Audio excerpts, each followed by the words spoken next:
Cidade dos Ossos. Quando eu era criança, eu sempre escutava a minha avó contar a história da Cidade dos Ossos.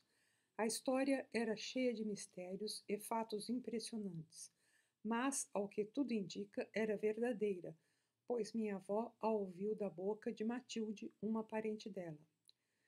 Matilde tinha nascido na Cidade dos Ossos e tudo que contou para minha avó foi carregado de muita emoção e sentimento. Eu nunca consegui saber ao certo onde era essa cidade. Esse nome, Cidade dos Ossos, era apenas um apelido dado ao lugar por causa dessa estranha história. Segundo o que soube minha avó, o lugar era pequeno e nem chegava a ser uma cidade, apenas algumas casas incrustadas nas montanhas de uma serra de Minas. Mas ela também não sabia se seria no que hoje se conhece por Minas Gerais. Então, aqui está a representação de algumas casas incrustadas nas montanhas de uma serra. O tempo em que tudo aconteceu também é difícil de determinar. Com certeza, há mais de 100 anos, talvez uns 150 anos atrás, em uma época em que as viagens e a comunicação eram muito difíceis. Mais difícil ainda era alguém chegar ou sair do lugarejo que ficou conhecido com esse nome, pois as trilhas que passavam perto dele eram tortuosas e íngremes, e a cidadezinha mais próxima ficava a mais de 2 semanas de uma viagem arriscada. Matilde apareceu de repente na vida de minha avó. Ela veio procurar a família que ela não conhecia. Chegou sem avisar em nossa casa, mas devido à sua seriedade e ao sentimento e emoção que punha em todas as narrativas, minha avó reconheceu sua história e aceitou o parentesco como verdadeiros. Ela ficou na nossa casa por poucos dias. Depois se mudou para um quarto que a vizinha alugava e ali ficou uns bons meses. Durante todo esse tempo encontrava-se frequentemente com minha avó e foi assim que a história ficou conhecida com tantos detalhes. Eu não era nascida nesse tempo, foi só mais tarde que fiquei conhecendo a história. Agora talvez eu não consiga transmitir toda a sua beleza e também tenho dificuldade em determinar a ordem dos acontecimentos. Com certeza, o ponto de partida de tudo isso foi uma reunião que aconteceu na igreja do lugarejo. A reunião aconteceu na igreja porque era o local mais amplo da cidade, mas parece que naqueles tempos nem havia nenhum padre que atendesse na igreja. A reunião foi convocada pelo homem mais poderoso da cidade, que era chamado de coronel. Era dono da maior fazenda e tinha a seu serviço muitos dos moradores daquele vilarejo. A reunião era para resolver o que eles fariam com as pedras de minério que chegaram na cidade. Mas esse não é o começo da história, não. Acho que a história, na realidade, começa com a chegada de um viajante negro quase morto. Na realidade, ele não chegou à cidade, ele foi trazido para a cidade por um morador que o encontrou caído entre a vida e a morte. Quem o encontrou levou o infeliz direto para a casa de Anabela.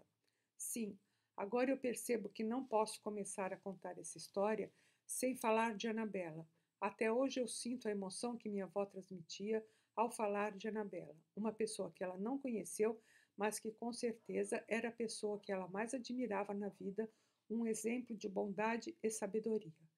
Anabela vivia sozinha na casa que fora de seus pais, uma casa relativamente boa, próxima à praça da igreja. Os pais de Anabela tinham morrido prematuramente, mas deixaram a casa e algum dinheiro para ela. Anabela era muito respeitada e admirada por todos por sua imensa bondade. Parece que tinha herdado de sua mãe algum conhecimento em cura. Ela conhecia alguma coisa de chás, ervas, aplicava ungüentos, sabia fazer talas para braços e pernas quebrados e também dava assistência a pessoas tristes e aflitas. Ela sabia ler com fluência, coisa que era difícil antigamente. Lia jornais, livros e almanaques e colecionava textos esdrúxulos que pensava que poderiam ter utilidade no futuro. Anabela tinha a parte de sua casa um quarto onde atendia seus doentes, e foi nesse quarto que deitaram o negro semi-morto encontrado no mato. Annabella dispensou a ele todos os cuidados precisos e, depois de algumas semanas, o indivíduo recobrou a consciência. Entendendo o que tinha acontecido, ele ficou extremamente grato a Annabella.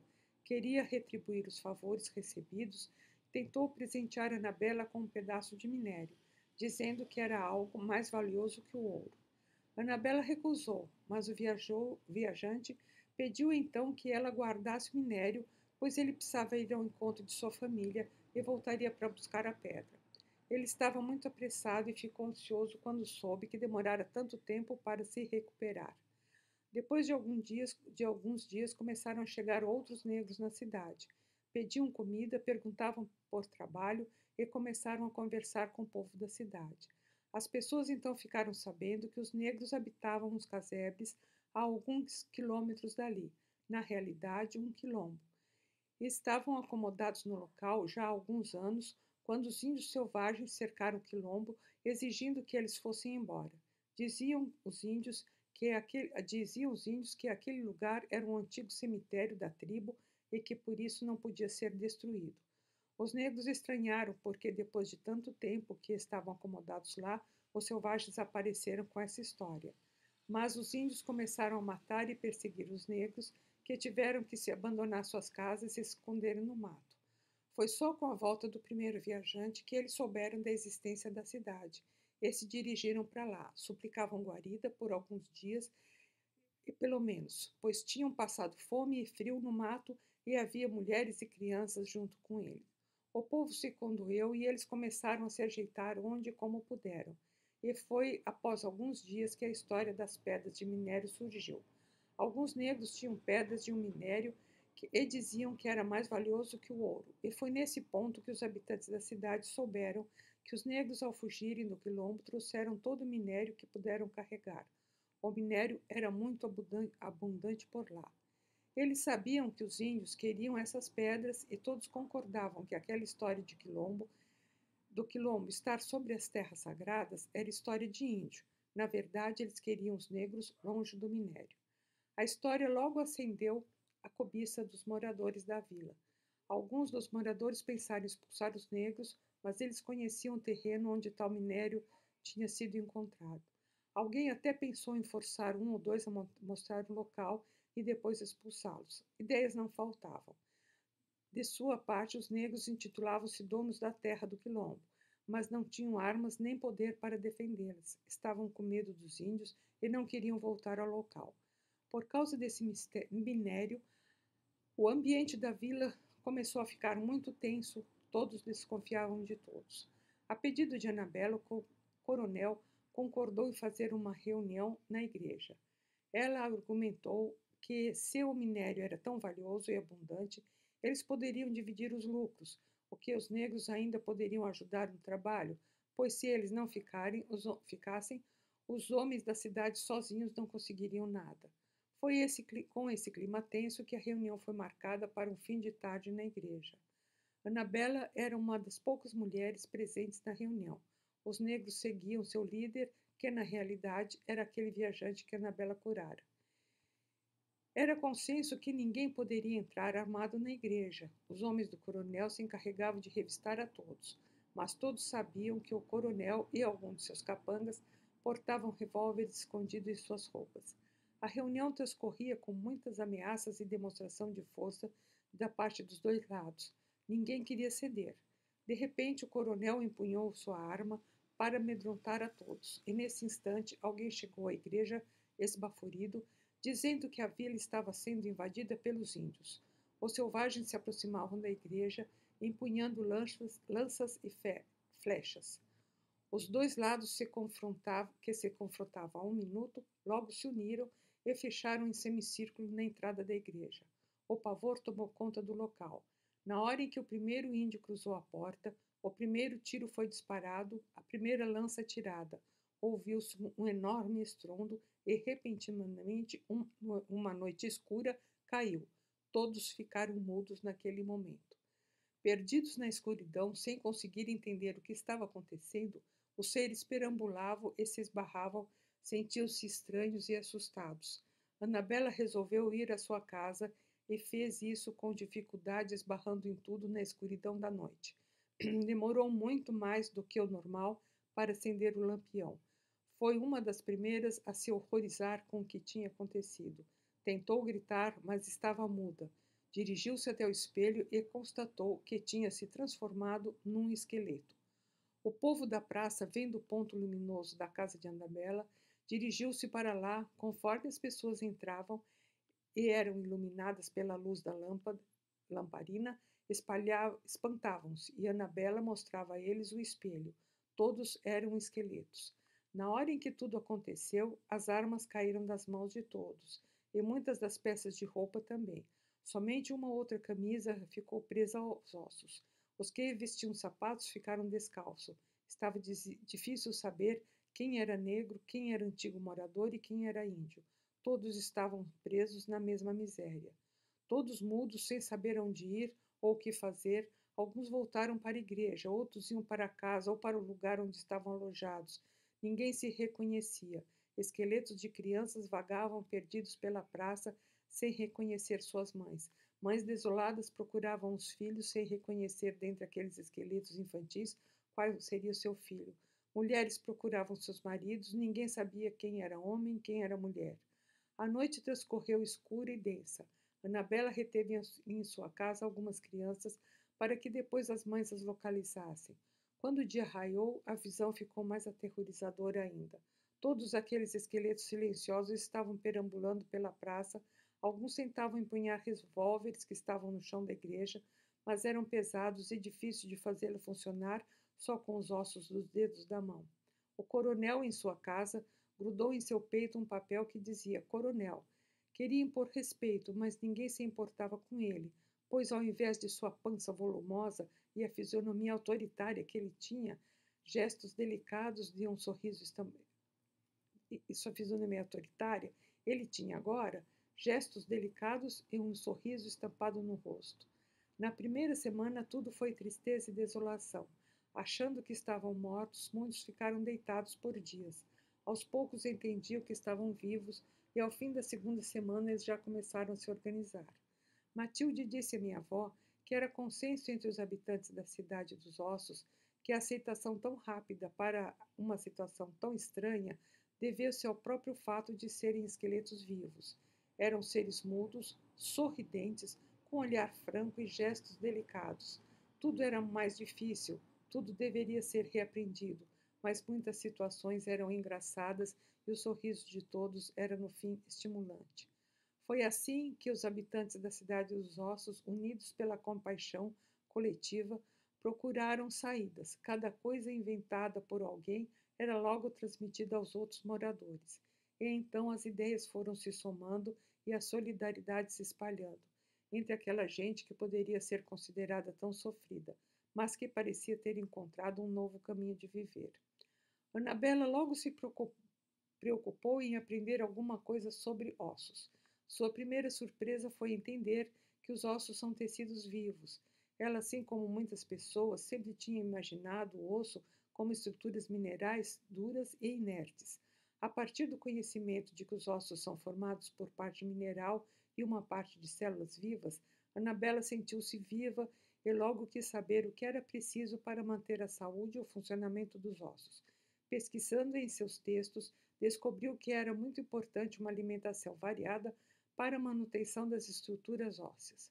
Os habitantes da cidade tinham perdido o paladar e não sentiam mais fome. Ela mesma não tinha comido ainda. Por isso experimentou comer e observou que à medida que engolia o alimento, ele sumia. Deduziu então que ele estava sendo aproveitado. Annabella levou essa novidade a todos, estimulou muito deles a se sentir vivos e começar a se alimentar. Depois, ao longo do tempo, eles estabeleceram uma dieta baseada em frutas, talos de verduras e sementes, pois isso proporcionava o prazer de morder os alimentos, produzindo ruídos. Aprenderam a perceber a fome, que era uma sensação diferente agora, depois da transformação. Perceberam também que, com uma pequena quantidade de alimentos, se sentiam saciados. Eles estavam mudos, mas ouviam perfeitamente. Querendo ajudar a comunicação entre eles, a professora do local, todas as tardes batia o sino da igreja e começou a organizar um curso de alfabetização. e de tanto se reunirem para ensinar e aprender as palavras, a comunidade criou um conjunto de barulhos, de estalar de ossos e gestos que se tornou o idioma da cidade, e dessa forma conseguiram se alfabetizar e se comunicar perfeitamente, embora em silêncio. Essas adaptações ao novo tipo de vida foram acontecendo simultaneamente por causa da ajuda de todos. O desenvolvimento das ideias foi muito rápido.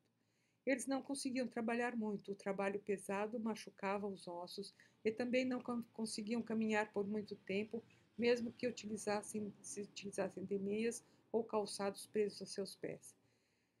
Essas dificuldades foram confirmadas em alguns textos que Anabela estudou. Ela fez desenhos das estruturas internas dos ossos. Através desses esboços, Anabela explicava que os ossos são compostos por uma parte extracelular calcificada, a matriz óssea, e por algumas células vivas que permeiam essa matriz. A matriz óssea, apesar de parecer um material inerte, é um importante reservatório de sais de cálcio, fósforo e magnésio no corpo humano. Assim, quando o corpo necessita de algum desses elementos, as células vivas retiram essa substância do osso, jogando no sangue para ser utilizado. Essas células ficam, portanto, constantemente produzindo ou reabsorvendo a matriz óssea. O osso, que aparentemente é um tecido morto, na verdade está sempre respondendo às necessidades do corpo e vai sempre se reorganizando ao longo da vida. O osso partido ao meio revela uma parte externa sem cavidade, osso compacto, e uma parte interna com muitas cavidades que se comunicam entre si, o osso esponjoso. Anabela ficou maravilhada com a estrutura do osso esponjoso que forma uma espécie de renda. Então aqui está o osso esponjoso, né? No osso esponjoso, uma renda com essas estruturas tubérculos, chamadas tubérculos, que unem essas estruturas. Ao longo dos meses, ela também mostrou a todos a complexidade das articulações, o perfeito encaixe entre as cartilagens e os ossos. Eles tinham preservado as suas cartilagens, bem como os discos intervertebrais. Os discos intervertebrais são pequenos colchões que ficam entre as vértebras que se enchem e esvaziam de líquido para amortecer os impactos que os movimentos causam na coluna vertebral. Anabela leu em algum almanaque que, pela manhã, o disco vertebral está cheio de líquido e que isso reflete na medida da altura das pessoas. Somos mais altos pela manhã do que no final do dia de trabalho, pois, ao longo do dia, os discos intervertebrais perdem sua porção líquida em seu interior para amenizar os choques que a coluna é submetida. Então, aqui está a representação, duas vértebras, né, com o disco invertebral no meio. No meio desse disco ainda tem um núcleo pulposo, que é um conteúdo líquido, que cede quando é exposto à pressão. A boa saúde da coluna vertebral é essencial para a perfeita sustentação e movimentação de todo o corpo. Anabela conseguiu enxergar muita beleza em ser um esqueleto vivo e transmitiu a todos seu conhecimento. Esta sensibilidade exagerada de Anabela fez com que os habitantes da cidade dos ossos começassem a respeitar seu corpo, valorizando sua nova condição. Por fim, eles se orgulhavam de serem pessoas esqueletos. Matilde afirmou, a minha avó, que essa grande sensibilidade de Anabela tinha garantido muito da felicidade daquele povo. E Matilde sempre reafirmava que durante sua infância a cidade dos ossos tinha aprendido realmente o que era ser feliz. Depois da primeira fase de adaptação, a comunidade começou naturalmente a desenvolver seu modo de vida. Eles precisavam de pouca comida, por outro lado, não conseguiam produzir muito. Ostentações de luxo e riqueza eram coisas do passado, por isso eles se tornaram contemplativos. Aprenderam a observar as belezas da montanha na serra onde moravam. Observavam os animais, gostavam de se sentar ao vento e ouvir o barulho do vento em seus ossos.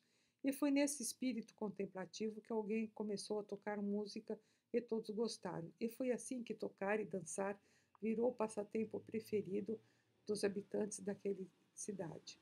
Eles começaram a se reunir na praça todas as tardes para esperar a noite chegar.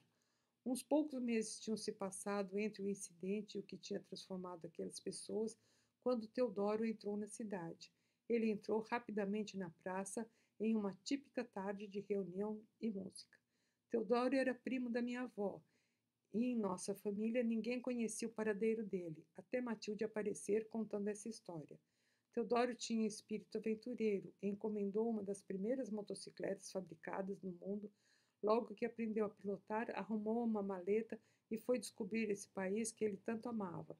Todos pensavam que ele se acidentara em alguma estrada, pois pouco tempo depois de sair de casa, ele nunca mais deu notícia. Teodoro, pilotando sua motocicleta, entrou de repente na praça da igreja e viu muitos esqueletos reunidos, alguns andando, outros dançando. Levou um susto muito grande, desequilibrou-se, caiu e desmaiou. O povo da cidade também se assustou com o barulho e a velocidade do veículo. Quando o motor parou de funcionar, começaram a se aproximar.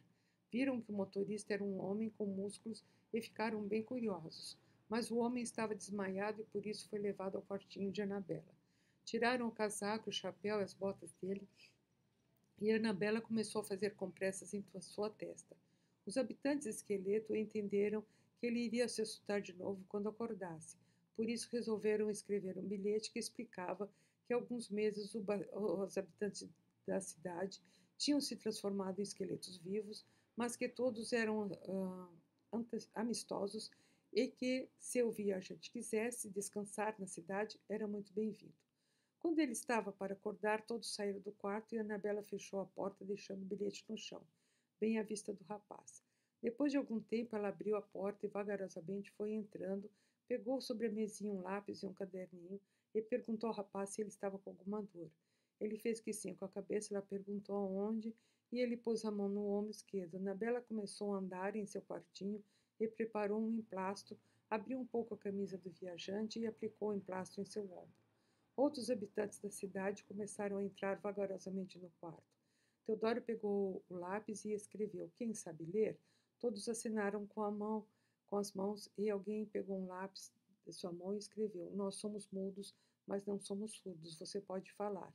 E foi assim, sentado no quartinho de Anabela, com um emplasto no ombro, que Teodoro iniciou a experiência mais incrível de sua vida. Logo fez amizade com todos e em pouco tempo aprendeu a linguagem dos sinais e em pouco mais de tempo declarou seu amor por Anabela. Depois de algumas semanas eles se casaram. Na cidade não havia padre. Por isso alguém que se dizia o mais velho habitante benzeu o casal e depois eles fizeram uma festa onde todos se divertiram muito, tocaram música e dançaram até o nascer do dia. Teodoro e Anabela estavam muito apaixonados e era tanto amor que depois de alguns meses todos podiam ver um esqueletinho se formando dentro da bacia de Anabela. O povo da cidade se emocionou e muitos voltaram a namorar. Logo, outros esqueletinhos surgiam nas bacias das mulheres. Depois de 9 meses, Matilde nasceu. Nasceu perfeita com músculos e pele. Todos ficaram contentes e depois viram que as outras crianças nasceram perfeitas também. A esperança voltou à cidade, a vida ganhou um significado. Matilde recebeu o mesmo nome que a mãe de Teodoro, pois ele achou-a extremamente parecida com sua mãe. Ele ficava tentando descobrir em Matilde traços da fisionomia que tinha Anabela antes da transformação. Não conseguia, pois Anabela só tinha uma fotografia do tempo em que ela era menina e a foto estava desgastada. Teodoro, quando via essa foto, dizia que preferia Anabela linda do jeito que ela era agora, e Anabela então brincava, dizendo que com certeza o esqueleto de Matilde se parecia com o dela. Então aqui está a linda Anabela, apaixonante. Teodoro sempre se declarava apaixonado. Dizia que era impossível não se apaixonar por uma mulher tão inteligente, delicada e sensível quanto ela. Dizia que ela era a mais bonita da cidade e que ele não conseguia mais em sua vida arrumar uma mulher se não pudesse ver o seu esqueleto. Assim cresceu Matilde, cercada de pais amorosos. Ao todo nasceram 13 crianças, todas muito próximas umas das outras. Todas foram criadas com amor de toda a cidade. Foram acostumadas a aceitar as diferenças entre elas e as pessoas esqueletos. Logo sabiam o que podiam fazer e o que não deviam fazer para não prejudicar seus próprios ossos. Não carregavam peso excessivo, não se encurvavam as costas e também não desenvolveram o hábito de fazer brincadeiras brutas.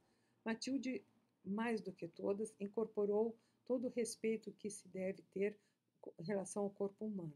Aprendeu com Annabella e com um índio mais velho a utilizar as plantas medicinais e, quando estava com 10 anos, já preparava chás e curativos.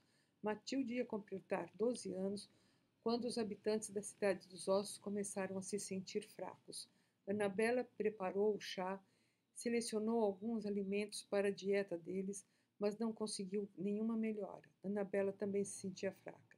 Os homens esqueletos, ao longo desses anos, tinham se tornado sábios. Percebendo que se cansavam com facilidade, eles entenderam que logo morreriam, mas não ficaram aterrorizados com essa ideia. Em vez disso, começaram a conversar muito sobre seu fim. Deduziram após de algum tempo que Teodoro e as crianças com músculos continuariam suas vidas. Então começaram a se organizar para ajudá-los a enfrentar essa nova fase. Conversaram muito e decidiram, juntamente com Teodoro, que ele deveria abandonar a cidade quando eles morressem. Por isso foi preparada uma grande mudança. Sempre se falava nessa mudança e não se falava mais em morte. A primeira providência foi juntar os recursos para que ele se estabelecesse em outra cidade. Todos os pedaços de minério foram acomodados em malas bem reforçadas. Arrumaram os melhores cavalos e carroças que tinham. Eles nunca mais tinham saído da cidade, pois sabiam que amedrontavam a todos com sua aparência. A caravana de Teodoro seria composta por 4 carroças, algumas dirigidas por crianças. Por isso treinaram os cavalos e as crianças, temendo pela precariedade das trilhas que saíam da cidade dos ossos. Empacotaram tudo o que achavam que seria útil às crianças: livros, anotações, documentos, até conseguiram fazer um enxoval para elas, contudo feito muito vagarosamente por ele. Essa arrumação demorou uns bons meses. Um dia alguém apareceu com uma novidade. No próximo mês, eles completariam 13 anos de sua transformação. Todos eles entenderam, então, que o acontecimento tinha hora marcada.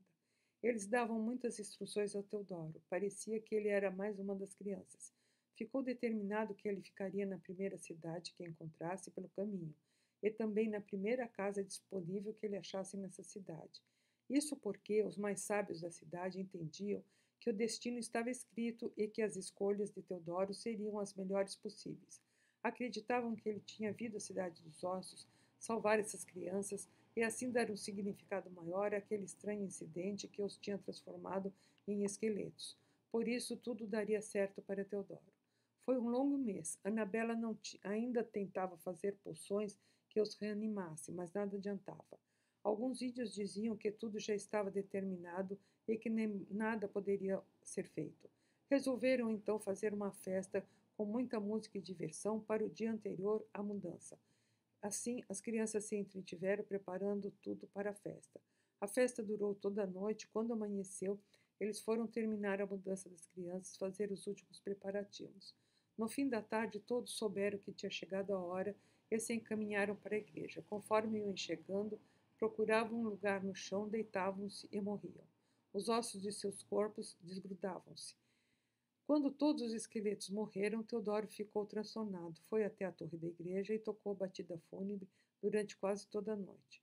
Quando amanheceu, ele parou de tocar e, logo que saiu da igreja, ouviu-se um estrondo e a igreja desabou, soterrando os ossos todos que estavam mortos no chão. Uma fina poeira branca se levantou e se confundiu com a luz da aurora. Matilde sempre se perguntava se a igreja teria desabado na noite da reunião, mas o fato dela mesma existir, bem como das outras crianças, não deixava dúvidas que os esqueletos estavam vivos. Além do mais, nem todos os transformados estavam na igreja na tarde da reunião.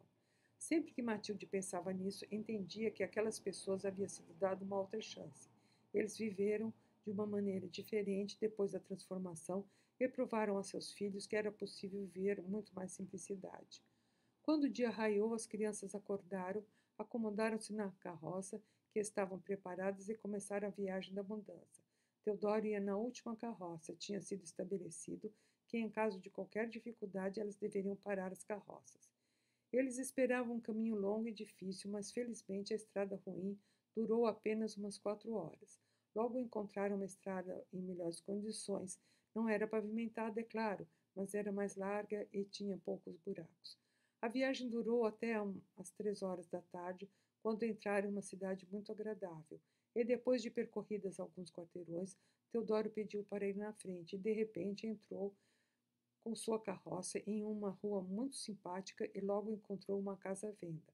Conforme tinha sido determinado pelos sábios da cidade dos ossos, eles moraram nessa casa por muito tempo.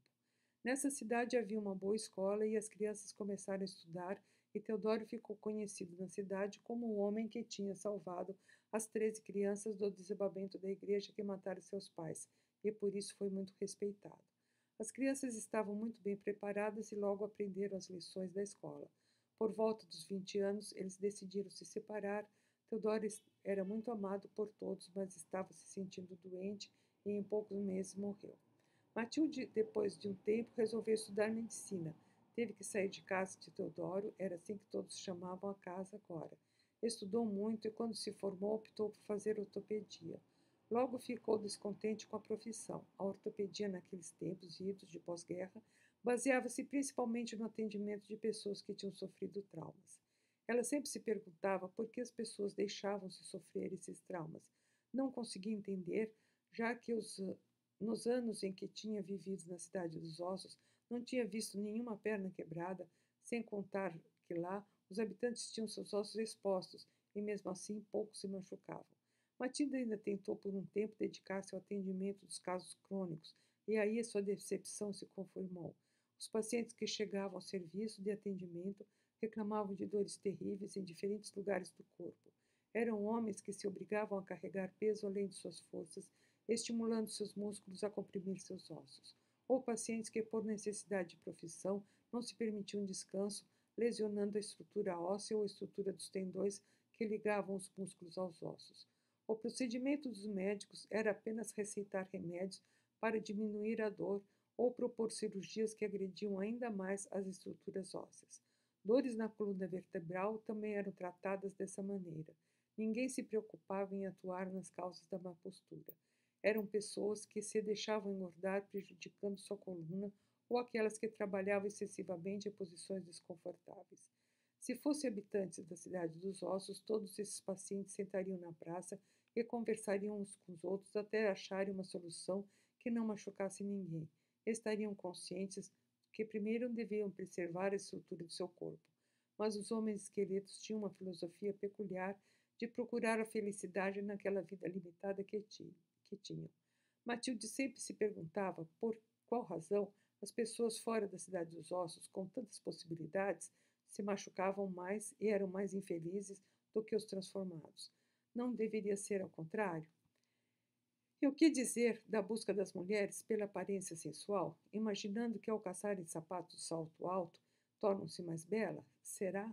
O salto alto força uma postura completamente prejudicial para todo o esqueleto, os pés perdem estabilidade, as articulações do joelho, da coxa, o posicionamento da bacia e toda a coluna vertebral são afetados. Todo esse transtorno por uma simples convenção social, e às vezes nem são tão belas assim. Transformado como uma inconformada com esse costume das mulheres, Matilde pesquisou a história do salto alto e descobriu que eles foram uma fórmula inventada para conter os passos das mulheres. Foi uma maneira que a sociedade patriarcal antiga encontrou para dominar o que eles consideravam sua propriedade, as mulheres. Quer dizer, machos impedindo que fêmeas fugissem. Porque as mulheres não poderiam ser livres e andar na velocidade e pelo terreno que quisessem? Matilde nunca soube responder a essa submissão feminina. Sua mãe Anabela era tão delicada e ao mesmo tempo tão forte. Não precisou de nenhuma maquiagem para conquistar Teodoro e, mesmo sem falar, foi respeitada e amada por ele enquanto viveu. Transmitia sua bondade e carinho a todos, era respeitada por toda a cidade sem sequer calçar um sapato. Desgostosa com tudo que estava vivendo na medicina, Matilde, há alguns meses, andava triste, estava quase a ponto de entrar em depressão, quando, em uma tarde, ao sair do trabalho, passando diante de um bar, ouviu uma música. Parou diante das portas do bar e deliciou-se com aquele som. Ela conhecia aquela batida. Na praça de uma cidade perdida na serra, alguns anos atrás, ela dançara esse ritmo. Lembrou-se de Anabela, de Teodoro e das crianças. Entrou no bar e encontrou Celso. Quando a música parou, ela foi cumprimentar seu amigo de infância. Sentaram-se em uma das mesas e conversaram por muito tempo.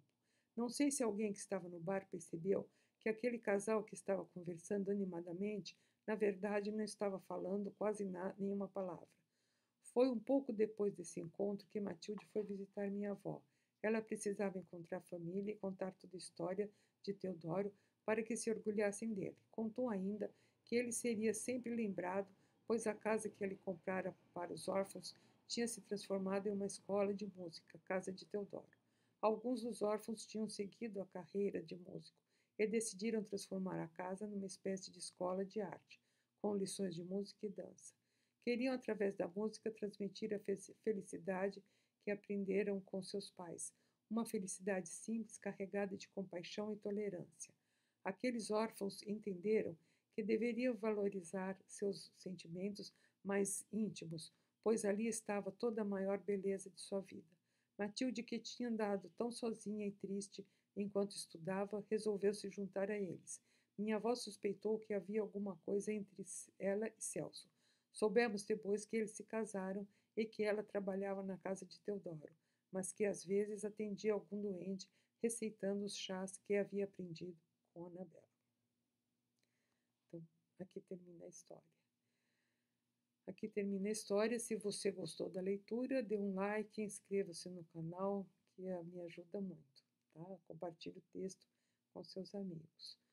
Como uma artista de rua, agora eu estico meu chapéu. Se você puder, mande um pix para nazarelisboa@gmail.com, Sicredi, eu vou ficar feliz. Volte sempre para ouvir mais histórias, leituras leves no YouTube, @nazarelisboa22.